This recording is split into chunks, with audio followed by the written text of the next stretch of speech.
What's up guys, Brad here, and today I want to talk about the first day of Savers of Uldum and talk about the decks that I actually played, as I did actually experiment with a lot of decks, some good, some bad, some were more fun than I expected, and I just kind of want to give you an overview of, I would say at least a lot of them that I have done.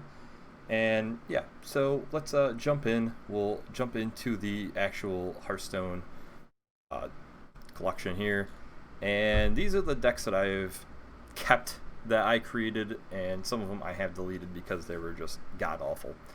But the first deck I actually played was this dual paladin, but I created the subway mage first.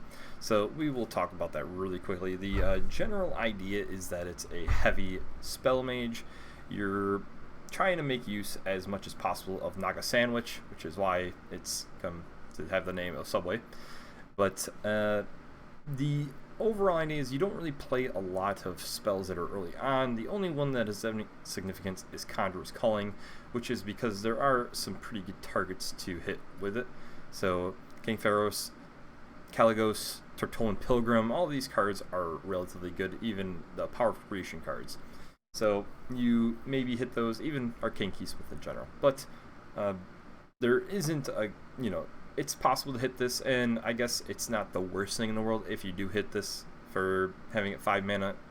Yes, it's obviously not as good as 3, but at that point when you're playing Naga Sandwich and you've played the card, you usually are having some of the other spells in your hand, which is why you're playing it. So yeah, and the other, obviously Tortolan Pilgrim is the other key card to this deck. I think that without it, it would probably not even be made.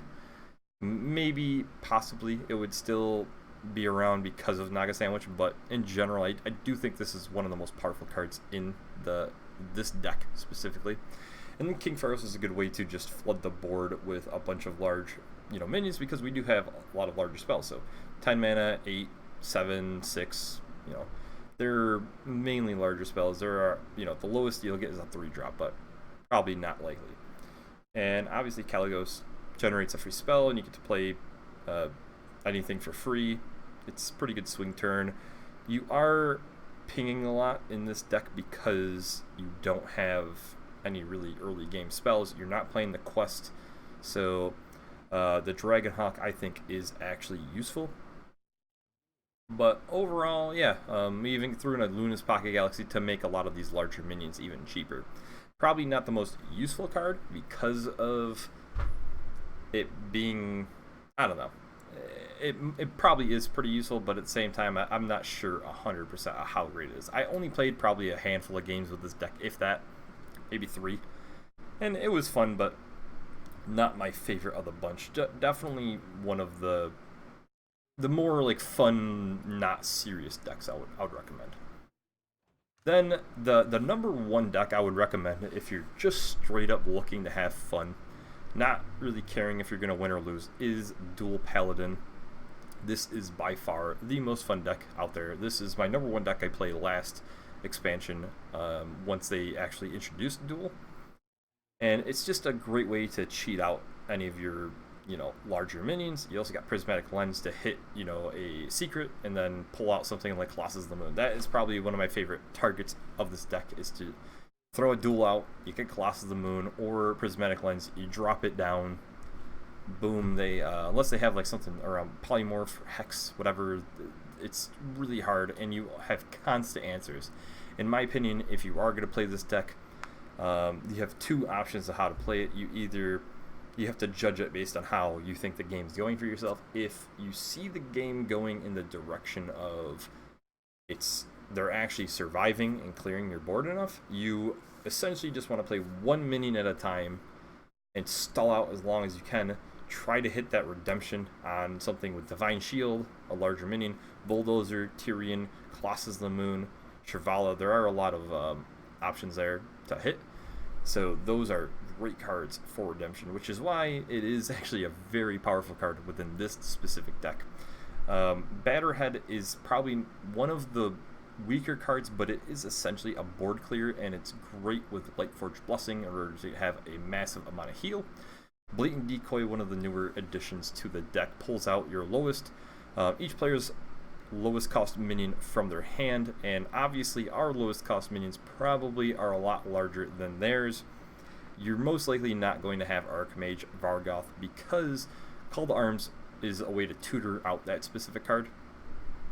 And yeah, usually I would say most of the time you have already played Archmage Vargoth or have played it by like turn 5, so it's not really anything you're too worried about with Blatant Decoy. And it's even it's not the greatest thing to pull out with a duel, but if you do pull it out and it survives, you get a double duel from this card. Very powerful. Everything basically synergizes together well. Probably the standout cards I would say that don't, aren't like, oh my god, yeah, that makes 100%, 10% is Amani Warbear and the Batterhead. But as I said, the Batterhead is kind of like a board clear, and Amani Warbear is just a big body with Rush and Taunt. So if it gets pulled out with Duel, it kills something, you get to attack with it again. So it could possibly do like a 2-for-1 or something. Obviously combo destruction with Duel. Only one true silver champion because we do have 2 mysterious blades and we have a decent amount of spells. But overall, I absolutely love this deck. Timeout, maybe that's a card you can drop down to 1 of, but I find it pretty useful to stall the game out and, play like the long game kind of thing. You play timeout, you hold down the fort, you force them to kind of do something, maybe you clear the board or something. I would say probably dropping that down to 1 is the number 1 card I would swap right now. And then after that, maybe it would be something like looking into swapping another minion for Amani Warbear or any other large minion. But realistically, we have most of the large minions. I did see that Kriparian is playing a version of this deck with... he's playing a version of it with the... Oh god, what is it called? Kangor's Endless Army. It does make sense. It's just, I personally don't care for that as much because if you swap with... you swap your Kangor's Endless Army with Bulldozer, it's really not that useful. But, I do understand why you would throw it in the deck because you do have a decent amount of, mechs. Let's see, what is there? Two Bulldozers? Is that all there is, though? Yeah, it looks like there's just 2 Bulldozers for now. So maybe you look into another larger mech. Out of curiosity, while we're talking about it, if I can actually type. I feel like I can never type when I'm streaming something. It looks to be that Damaged Stegatron would also be a relatively powerful one. And I think that's actually how he built the deck. It's Damaged Stegatrons instead of Amani Warbears. Because then you're getting 5/12s with Taunt for your defensive mechanism kind of thing. But if you have it in your hand, you're playing it. It's a 5/6 instead. It's not nearly as powerful. I kind of like the Batterhead a little bit better also. So to me, this is kind of how I have it built. I may try another version later on. I'll give you an update of what I find better. Also, another one of my favorite decks that I was the most excited about. I also got the Golden Quest for it, Untapped Potential. Obviously, Quest Druid. This is... I don't know if this is the most optimized version of it, but it is pretty damn powerful. So, a lot of heals, a lot of, ways to fill up your board, card draw, everything you can imagine. So... I think that there may be a better way to build this, which is you do play Quest Druid, but you don't centralize it around all choose one cards. You make it just like a large, I don't know, stalling mid-range or late-game Druid. I don't know if it's going to 100% be the greatest, but Anubis Defender is one of the standout cards for it because it's very similar to the 5-mana 4/4 that whenever you played a 5-cost or more card, it's just perfect. You play Nourish, you draw 3 cards, you get, it's basically draw 3 for 3, and you get a 3/5 with Taunt. It's absolutely insane. Guard Gnome, another very powerful card. I don't know where this fits in though, personally. I'm trying to figure out. I don't know if it even fits into this deck. right now, but it is a lot of stats for the mana cost, but that's also something. Obviously the usual cards of, Wrath. Bees is one of the go-to cards now in Druid. Yeah, Flibidinous Flip is great for a lot of choices, like Oasis Surger's obviously one of the better ones. Tiamat just seems to fit into a lot of the decks. The Forest Aid is just a large spell, a way to fill up the board, have something in your hand, whatever. And I threw another King Theros into the deck because we do have a lot of large spells. I think it makes enough sense too. So overall, I think the rest of the cards are kind of self-explanatory. It plays very good, very fun.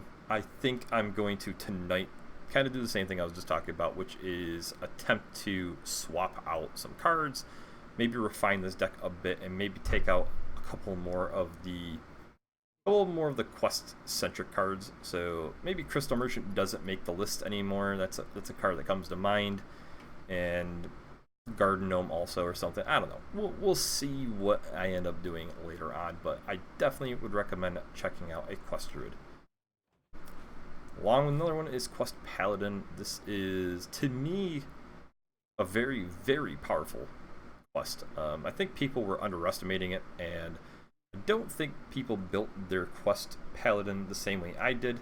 I do not have many mechs other than just Mechano Eggs, Ziliacs, and Mechanical Whelps. So my Kangaroos Endless Army hits only good things.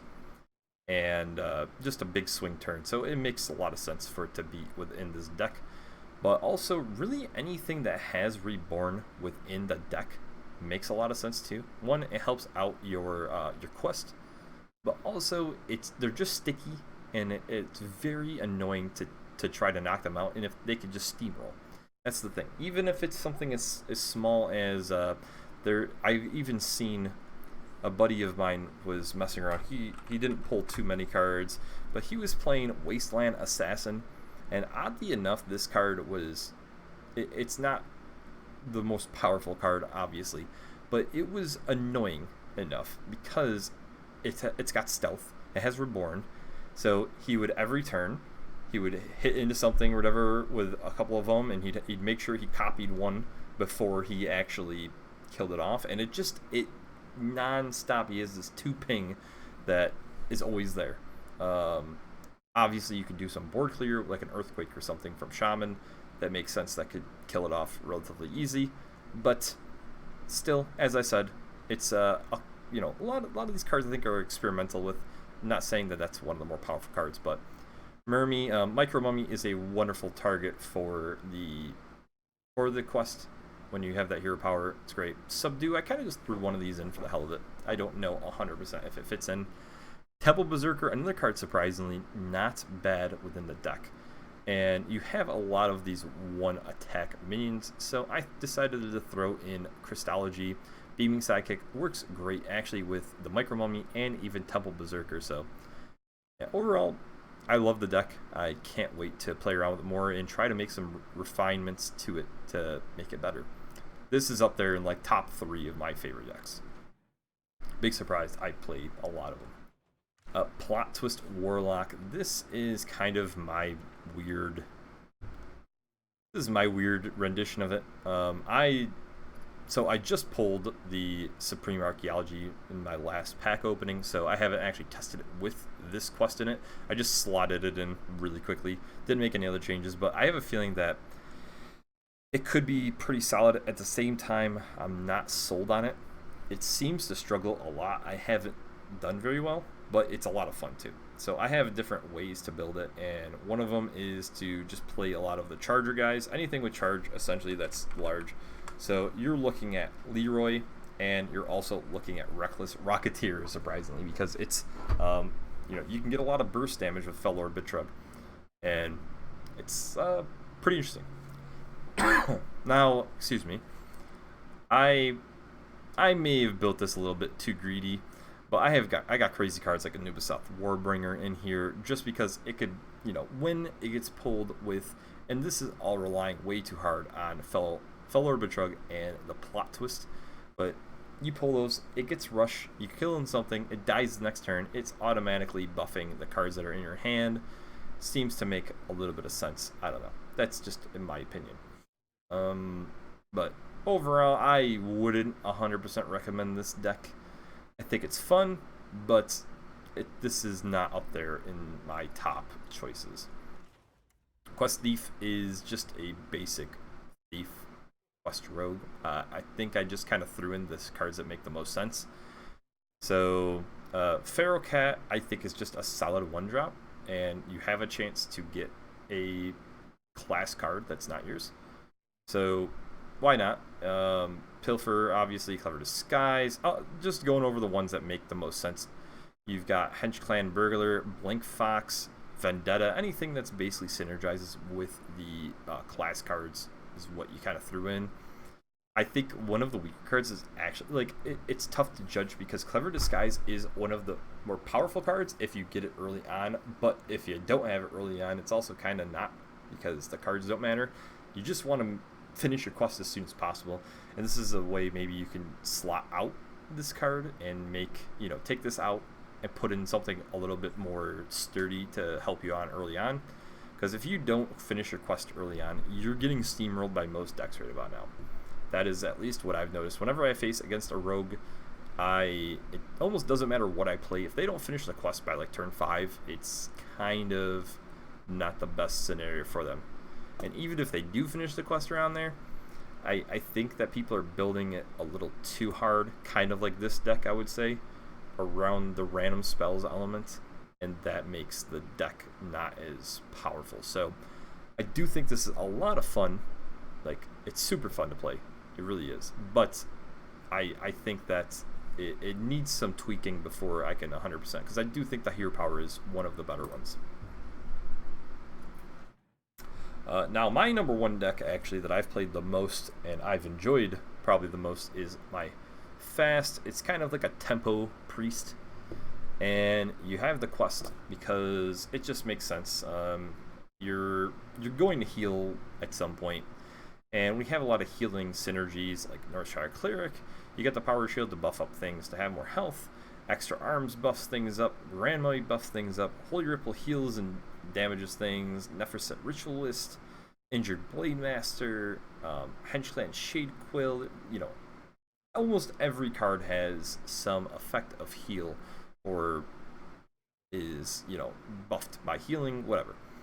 And you're basically just playing things very fastly, drawing a lot of cards as much as you can, and trying to out-tempo your opponent. So some of the best cards, I would say, are the Serpent Egg and Wretched Reclaimer. Those together are an amazing combo. The Extra Arms, surprisingly, is one of the better cards, too, because you're able to buff up the egg to where it's still a threat. Hyperzama, no surprise here, is a great card, and Psychopomp is just absurd. So another one that I threw in just for a one-off is Embalming Ritual, because it is actually pretty powerful of an effect, especially on something like Serpent Egg. I really enjoy it at that point. But Zilliax isn't great. Traveling Hero, surprisingly, not the worst card. I threw it in because it's a heal, a Divine Shield, and it's a little bit of a body. Why not? We'll see if it's decent. But so far, not bad. Probably the weakest card in this deck right now, yes. But it's still being experimented with. I think I have 1 loss and like 8 or 9 wins right now with the deck, so really isn't that bad. Murloc Paladin, this is kind of the go-to deck that everybody is talking about. Probably the most powerful deck. Yes. I think this is essentially the list that Kriparian's playing, and I personally am not a fan of it, but I see why. It's stupid powerful, so if you're into this kind of a deck that's like, I feel like a no-brainer deck, very easy to play, very boring, then by all means, if you're only here to play fun decks, basically, well, if you're only on Hearthstone to play decks and you only want to win, and you want to win as much as absolutely possible, this is probably the deck for you. But I can tell you this is not kind of decks that I really highlight. So Quest Shaman, I kind of just made one because everybody was talking about Quest Shaman. I don't think this is the strongest deck out there. Everybody's going nuts about it, and I don't really see it. I think it's powerful, but I don't know if it's... I think the Murloc Paladin's better, if you want to know my opinion. But that's just me. I would probably say look for other videos to see on how to play it or whatever, because this is not my category. I played it once. I see why it's very powerful. It is. It's very good. Just not my type of deck. OTK Warrior. This is a really fun one. So you got a lot of cards that are synergized with Bloodsworn Mercenary. So you got the Inner Rage to kind of make the combos go off. Raging Worgen, if it lives, is a wonderful target. We even... did I throw in? I don't know if I did. Nope, it looks like I did not. I was thinking about throwing in a Rampage, if I can actually find it right here. I was thinking about throwing in a Rampage, but I feel like it was a little too greedy. That's probably why I didn't do it. But you got a lot of actual targets. Frothy Berserker, Raging Worgen. You've got Darius Crowley, the Leroy Jenkins, Gromash, Hellstream, and then Dr. Boom has a chance to find stuff. So a lot of choices. Beaming Sidekicks in the deck to buff up cards that maybe don't have a lot of health that you want to damage and buff up some more, whatever, or you're afraid you want them to live a little bit longer. So I think it's the best way right now to buff things up. Just cheap, throw it in. It's not a bad one drop. And, you throw on another 2 health to Frothing Berserker, it's a lot less likely to die. Same with, like, Raging Worgen, too. Obviously, still not the strongest, but chance. Really, overall, that's kind of the whole general idea of it, is you're just kind of playing stuff, trying to make something stick and just going off on a random combo of, like, Inner Rage, maybe do double Inner Rage onto something, onto a Raging Worgen with a Bloodsworn Mercenary, or Inner Rage onto Leroy Jenkins, whatever it is. So, yeah, test it out. It's fun. Probably not the strongest. I played like 2 games with it, and it did okay. Quest Hunter, this is not my deck. I could not really get into it, and it's surprising I don't usually mind Hunter, but to me, I just seem to not pair well with it. So I would say if you're really into Hunter, or you have pulled Hunter, I'm going to experiment with it more. But as of right now, if it's early on, this is day 2, I would recommend you probably go elsewhere to find somebody who's actually like played around with the Quest Hunter a little bit more. Taunt Warrior, I made the deck. I don't even think I've played it. It looks fun. I can tell you, I got completely destroyed by one at one point. I don't even remember what I was playing. Big Spell Priest. This is also one of my favorite decks that I played. It's just Stall Priest, essentially. You're not playing a lot. You're having your Mass Resurrection hits larger minions, and then with large health. So Damage Staggertron, Injured Blade Master. We got a single Faceless Manipulator in there to copy something like maybe Katarina Muerte, or maybe something your opponent has, whatever, Grave Horror. It's fun. I think that there's some tweaking that could be had that make it a little bit better, but this will go the long game, and you have the quest in there obviously because at some point you're going to complete the quest, and then it steamrolls once it gets going. That's kind of the main thought of it. And my final deck that I actually have created is the Double Pyro Dream. This is a Burn Mage, essentially, but it's probably absolutely terrible. I just took out a card. But to me, the idea is you're just playing a bunch of stuff, trying to generate as many cards as you can from, Dune Sculptor, Mana Cyclone, dealing as much damage as you can. You've got Cosmic Anomaly to have the +2 spell damage, smack in the face of your fireballs, your frostbolts, whatever, magic trick hopefully into like a frostbolt or something. And Cloud Prince also can hit face if you want it to. But the real dream, hence the name, is that at some point you end up with 2 Pyroblasts in your hand. You got this single Naga Sandwich, okay? And you drop Naga Sandwich down, And then on turn 10 or something, turn 9 you play Naga Sandwich, or you play a spell in Naga Sandwich. Turn 10 you play double Pyroblast for 20 damage. That's the real dream right there. Probably very unlikely, but at some point I will get it done, and I will have it recorded, and I will put it on YouTube, because I feel like it'll be a very funny little video. So anyways, that's all the decks. I will let you guys know what I end up making tweaks with, but watch on Twitch. I'm going to be streaming right after this video. I'll let you know what I change, what I do. We'll see, and I'll put up my highlights as I go along. So thanks for watching, guys. Have a great one, and I'll see you next time.